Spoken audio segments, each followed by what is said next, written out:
좋아요, 구독!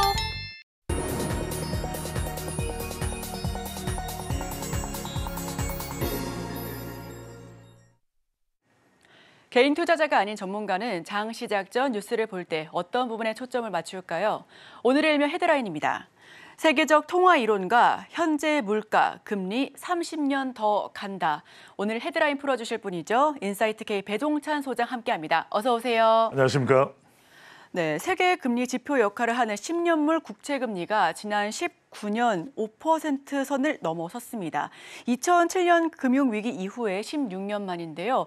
이게 30년이 더 간다고요. 그렇죠. 지난 19일 날 이제 5%를 넘어섰는데 많은 시청자분들이 우리 서울경제TV 시청자분들이 궁금하실 거예요. 배종찬 소장은 주식으로 얼마나 돈을 벌었을까? 뭐 밝힐 수는 없습니다. 네. 저도 한 30년간 주식 투자하고 또 연구도 하고 해왔는데 끊임없이 공부를 해야 되더라고요. 그리고 그것이 내 것이 됐을 때 내 방법으로 뭔가 수익이라는 게 창출되는 것이지 남만 쫓아가서는 안 된다. 또 전문가를 잘 참고를 해서 그 이론을 또 전략을 내 것으로 만드는 것이 필요하다. 이렇게 볼 수 있을 것 같은데 지금 여하튼 상황이 안 좋습니다. 상저하고라고 생각을 했는데 돌발 변수가 너무 많아요. 그래서 지금 세계적인 통화 이론가인 찰스 굿하트 런던 정경대 명예 교수인데 실제로 이제 찰스 굿하트 교수는 케임브리지대를 졸업해서 세계적인 석학이죠. 하버드 대학에서 이제 학위를 냈고 케임브리지대 교수를 하다가 이제 런던 정경대 명예 교수를 하고 있는데 말 그대로 거시경제의 세계적인 구루입니다. 근데 이분이 어떤 이야기를 하냐면 생각을 바꿔라.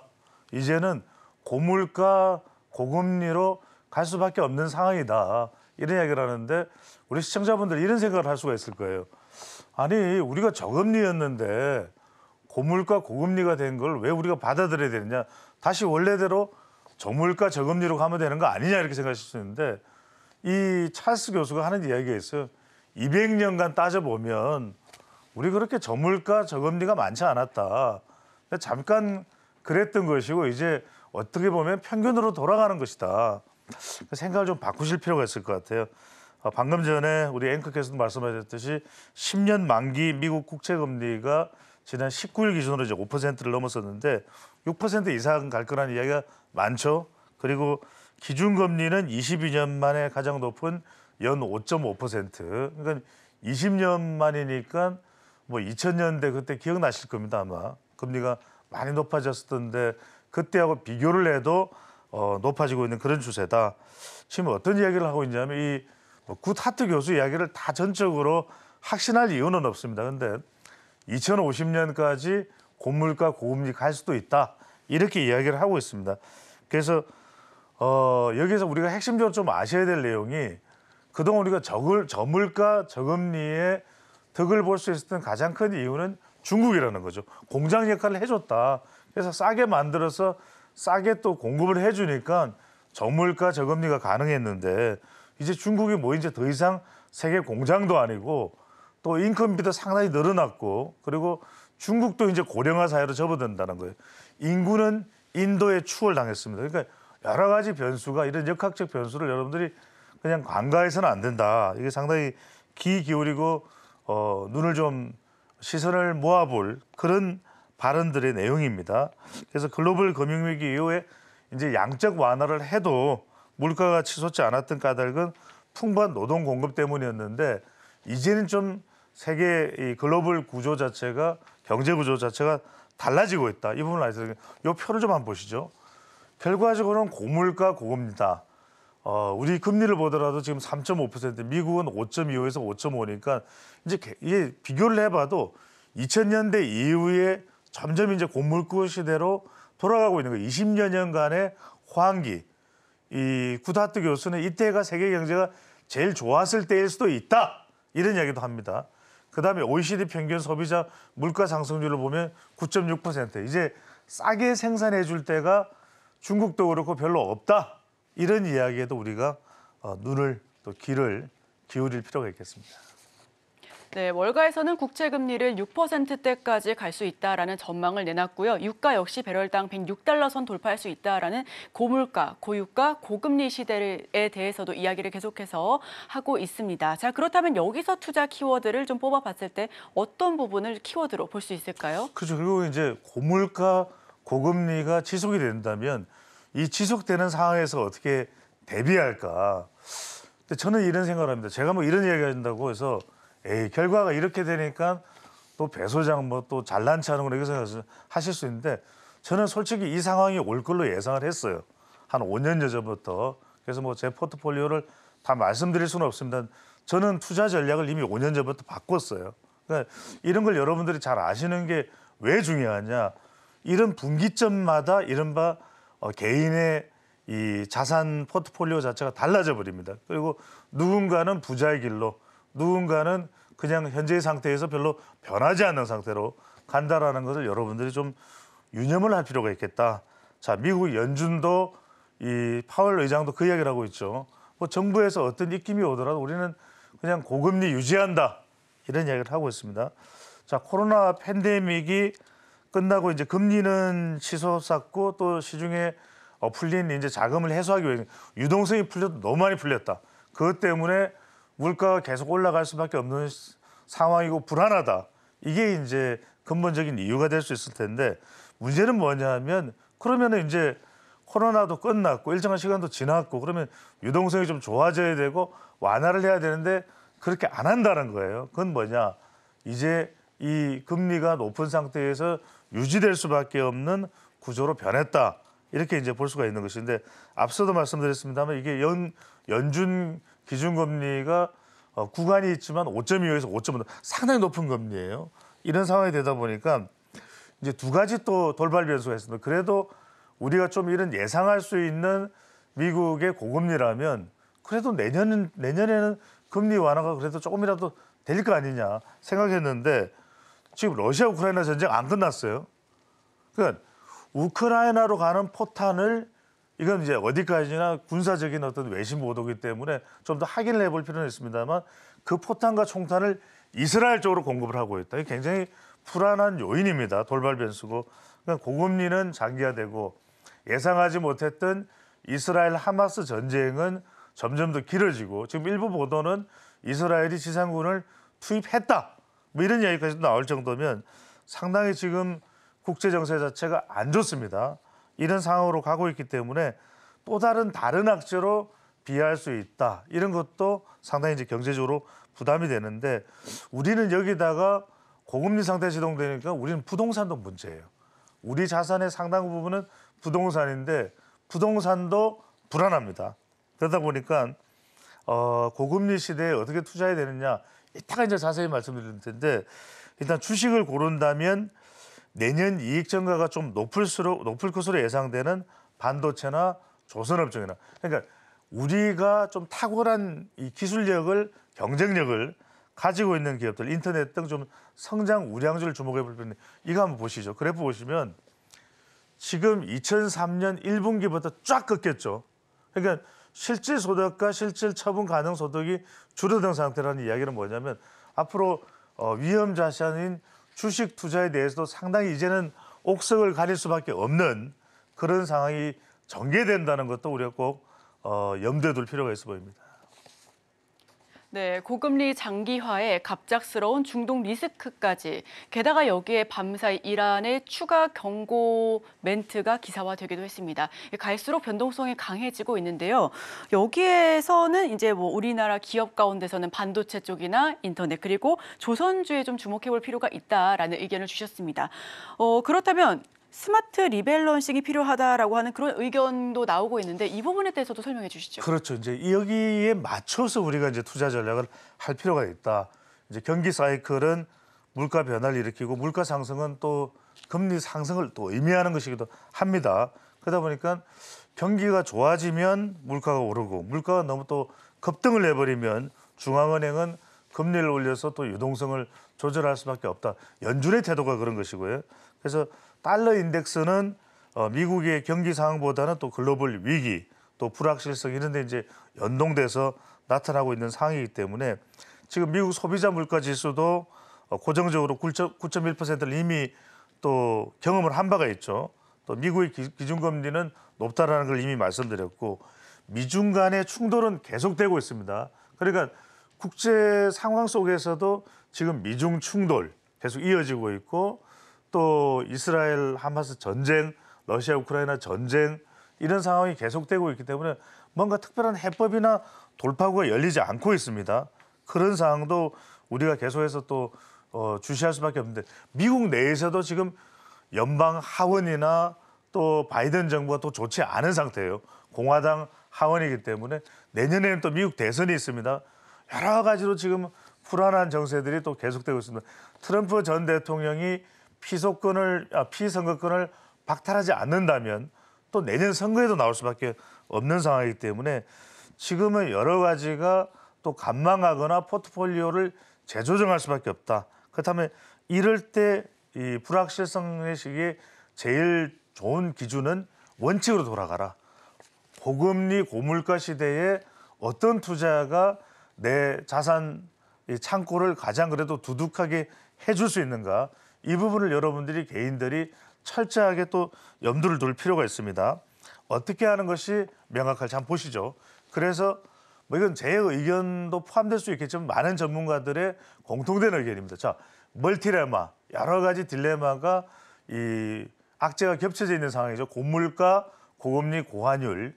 고물가일 때 인플레이션 때는 가격 결정력이 있는 기업에 투자하라. 자, 이 기업은 적어도 경기가 좋든 나쁘든 좋을 수밖에 없는 기업이다. 또 인플레 국면에 원자재, 고배당, 채권 인버스 펀드가 유리할 수 있다는 이야기. 고금리는 금리 인상기에 약정 수익률이 높아진 발행어음 등의 좀 포트폴리오를 다양화하는 거겠죠.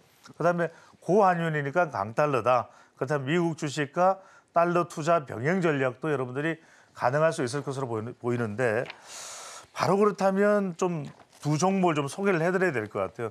근데 거듭 말씀드립니다만 내 것으로 채야했을 때 그것이 내 수익을 가장 안정적으로 가져갈 수 있는 기준이 된다는 거 잊지 말으셔야 되고 또 하나 중요한 것이 이렇게 힘든 시기에 제일 중요한 것은 경기가 좋든 나쁘든 좋을 수밖에 없는 기업을 찾아내는 것이 핵심입니다. 자, 첫 번째 오늘 소개해드린 기업이 코스모학입니다. 네네. 예전부터 있어왔던 기업이었는데 자, 왜 그러냐면은 초미립자 이거 기억해요. 이산화티타늄.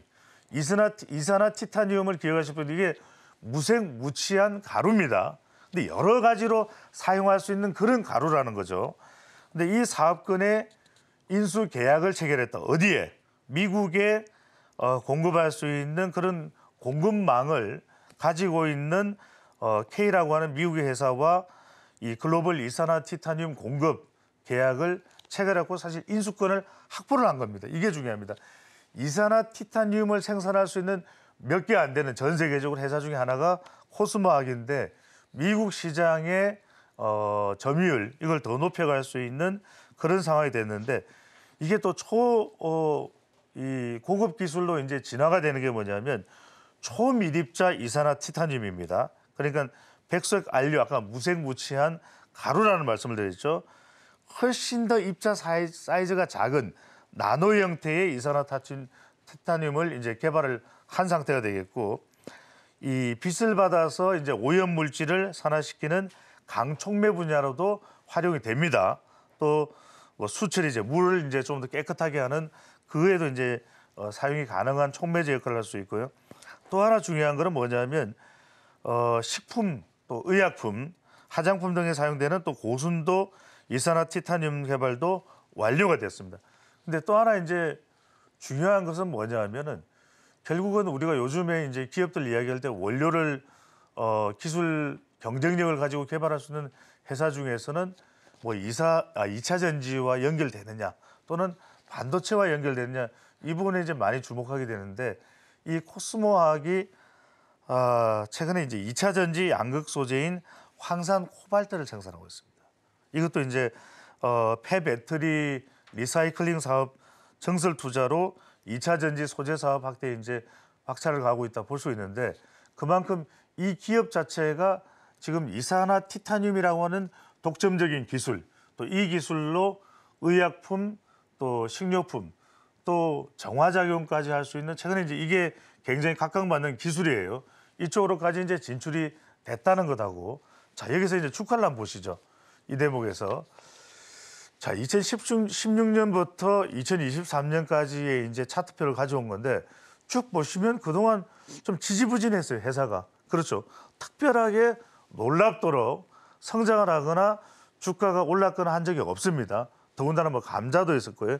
2019년과 2020년 사이에는 그러다가 쭉 오다가 유상증자와 무상증자를 다 하는 식의 조금씩 가파르게 올라타다가 2차 전지 주목을 받으면서 뭐 93,000원 정도까지 이제 급등을 했다가 지금 3만 원대까지 내려와 있는 상태인데 자 이렇게 봅니다.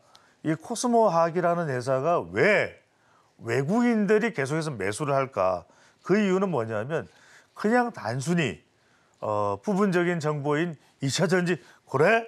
이러면서 조명을 받는 게 아니라 기본적인 기술력이 매우 탄탄한 회사 또 그 기술력으로 계속해서 연쇄적으로 또 그 기술력을 더 높일 수 있는 회사. 근데 이제 부족했던 게 영업망이었는데 아까도 말씀드렸죠. 미국의 K사를 이 공급망을 인수하면서 미국 시장에도 더 적극적으로 진출이 된다는 것인데 우리가 이제 2차 전지 이야기할 때는 폐배터리 이걸 어떻게 재활용하느냐 이 부분도 상당히 중요한데 이 폐배터리 리사이클링 공장을 시운전을 완료하고 이제 시제품을 생산하고 있습니다. 그리고 이제 폐배터리가 중요한 게 여기서 추출된 이 파우더를 재활용할 수 있는 것. 이것도 앞으로도 굉장히 중요한 시장이 됩니다. 이 기술력을 가지고 있다는 거. 그래서 2차 전지 양극재에 사용할 수 있는 이 파우더 가루가 되겠죠. 여기서 니켈, 또 코발트, 리튬 등을 이제 회수할 수가 있기 때문에 또 하나 중요한 것은 이 리사이클로 생산되는 제품은 이 배관을 통해서 자 코스모 화학 생각하시면 여러분들이 또 기억에 바로 떠올려야 되는 기업 하나가 또 뭐가 있습니까? 코스모 신소재죠. 그러니까 코스모 신소재로 바로 또 배관을 통해서 공급을 해줄 수가 있습니다. 그러니까 이런 유관된 기능까지 생각한다면 코스모 화학에 좀 관심을 모을 수가 있을 것이다. 여러분들이 참고할 수 있을 것이다. 물론 주가는 급등을 했다가 또 내려오기도 하고 또 너무 좀 과열됐다. 이런 차원에서 이게 적정하냐, 주가가 적정하냐 이런 이야기들 많이 합니다만 중요한 것은 그만한 이상의 기술력을 갖고 있는 기업이 코스모화학이고 외국인들도 주목하고 있다. 경기가 좋든 나쁘든 살아남을 수 있는 기업으로 좀 소개를 해드리니까요. 여러분들이 참고를 해주시면 좋겠고 두 번째 기업으로 넘어갑니다. 자, 앵커께서는 사마알루미늄이라는 기업 좀 들어보셨습니까? 네. 네, 들어는 보셨는데 들어는 봤는데 사실 막 그렇게 유명하다라고 하기는 좀 어렵죠. 예, 유명해질 겁니다. 자, 사마알루미늄을 두 번째로 소개를 해드리는데 자, 미국 시장 진출을 본격화했다. 이 소식을 먼저 알려드리고요. 구체적으로는 잠시 뒤에 더 자세히 소개를 해드리겠습니다. 지난 1969년에 설립된 알루미늄 박 생산업체입니다. 생산업체인데 98년에 국내 최초로 배터리용 알루미늄 박을 개발했습니다. 배터리용 2차 전지겠죠. 자, 건축 산업용 포장재 등에 사용되는 알루미늄 생산이 이제 주력이지만 전기차 수요가 급증하면서 배터리용 알루미늄 박 사업 비중이 빠르게 확대되고 있는 기업이 사마알루미늄입니다. 그러니까 여러분들이 생각하실 때 무슨 알루미늄 냄비 생산하는 회사야 이렇게 생각하시면 큰일 나고 큰 코 다칩니다. 이 알루미늄 양극박이요. 전기차용 배터리 내에서 전자가 이동하는 통로 역할을 하는 핵심 부품입니다. 자, 사마알루미늄이 이 10미크론이라고 하는 두께 고강도 알루미늄 박을 세계 최초로 개발한 회사이기 때문에 2차 전지와 또 연결되죠. 네. 자, 3차 이제 3차 배정 유상증자를 통해서 지금 이제 이 사마알루미늄의 유상된 주식을 대거 사들인 두 개 회사가 있습니다. 자, 첫 번째 회사가 국내 배터리 업체인 LG에너지솔루션입니다. LG엔솔이 자, 150만 주를 사마알루미늄 주식을 취득을 했습니다. 또 하나가 일본 토요타, 여러분 이렇게 생각하시면 자동차겠지 생각하시는데 토요타 통상입니다. 이제 유통을 하는 회사, 여기가 또 150만 주 투자를 했습니다. 참 희한하죠. 국내 LG 엔솔과 또 토요타의 통상이 유통하는 회사가 150만 주씩 사들였다. 왜 그랬을까요? 왜 그랬을까요? 자, LG 엔솔과 사마알루미늄과 그리고 토요타 통상이 미국에 동시 진출합니다. 동반 진출을 합니다. 그래서 이 자금 조달하는 목적이 유상증자 목적이 이제 시설 자금인데 미국 현지의 알루미늄 박 생산 공정 조정을 위한 투자금입니다. 자, 미국의 공장을 왜 만들죠? IRA 법 때문에 그렇죠. 미국은 지금 미국 현지에서 생산한 걸 제일 좋아합니다. 그리고 혜택을 다 줍니다. 그래서 토요타와 LG 엔솔과 사마 알루미늄이 협력해서 미국 시장에 진출을 하고 LG 엔솔과 토요타 통상, 사실은 토요타 자동차가 투자하는 겁니다. 이렇게 이제 미국 시장에 진출하는데 공장이 만들어지면 이제 난리가 나겠죠. 자, 이 앞으로 이 세 회사가 협력할 기간이 한 8년 정도 되고 그 규모가 한 2, 3조 원 된다고 합니다. 엄청난데. 자, 그러면 이제 사마 알루미늄에 대해서 상당히 이제 눈독을 들일 수밖에 없는데 최근에 이제 이 주식 정보를 보면 좀 과열된 거 아니냐 이런 이야기를 하는데 여러분들 이거 잘 보십시오. 자, 세 개 회사를 비교를 합니다. 사마 알루미늄, TCC 스틸과 금양인데 자, 보유 특허서를 보면은 14개로 가장 많고 힌트 기술 등급으로 보더라도 C-C인데 사마 알루미늄은 C 플러스입니다.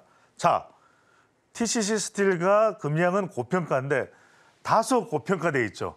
그런데 이 다소 고평가에 미국 진출의 앞으로 효과는 다 반영됐을까요? 아닐 수 있다는 겁니다. 그런 점에서 토요타가 이 미국 진출하면서 LG 엔솔과 사마 알루미늄과 손잡았는데 마지막으로 하나 소개해드립니다. 자, 사마 알루미늄의 최대 주주가 어딜까요? 네, 일본입니다. 일본의 동양 알루미늄이라는 거. 자, 한일 관계가 그 어느 때보다도 좋죠. 그래서 저는 사마 알루미늄을 참고입니다. 여러분들이 주목을 해보시면 좋겠습니다. 네, 오늘의 일면 수혜 섹터는 고금리, 고물가에 살아남는 기업을 알아봤습니다. 두 가지 종목, 코스모 화학과 사마 알루미늄을 꼽아봤는데요. 우리 배종찬 소장님께서 5년 전부터 포트폴리오를 다시 재편성하면서 계속해서 눈여겨봤던 종목 중에 두 가지를 꼽아주셨습니다. 우리 시청자 여러분들께서도 투자 판단에 참고해 주시면 좋겠습니다. 지금까지 인사이트K 배종찬 소장과 함께했습니다. 오늘 말씀 고맙습니다. 감사합니다.